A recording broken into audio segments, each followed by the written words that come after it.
Hi, this is Ron Campbell again. To go back to the story we mentioned about Beckett's Castle, which was like a stone building that looked like a castle on the shores, the rocky shores of Cape Elizabeth, Maine. Okay? She wants attention. Her name is Miss Lucy. So, the story goes, it starts out with a plumber, and the plumber I knew told me a story about being out to this place in Cape Elizabeth, and every time he went in the building, he got scared because of weird sounds and stuff like this and closing doors, and there was nobody else in the building. It turns out that apparently this place may be haunted. And long story short, my wife had picked up with Dr. Tanis, and I didn't know the whole story at the time, and talked him into doing a seance out at this place.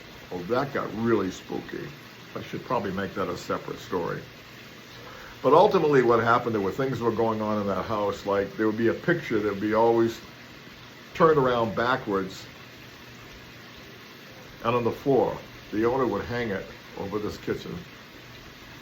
And when he come back, it was behind the stove, turned around backwards. That was one of many stories. But Dr. Tanis was brought in there to do a seance. It turned out very interesting and is also in a book that someone else wrote. Took my wife's story and put it in part of a book about ghost stories in the state of Maine. But Dr. Tanis, as it turns out, to be a very interesting person, well-known psychic, especially in Japan for some reason. But how he came into my life at that meeting when we had a bite to eat, and how a whole bunch of other stories that came in from people that had known over the years, ghost stories, UFO sightings across the street in the backyard where I lived, where my store was. The neighbors started to tell me stories that no one had told, they had not told before.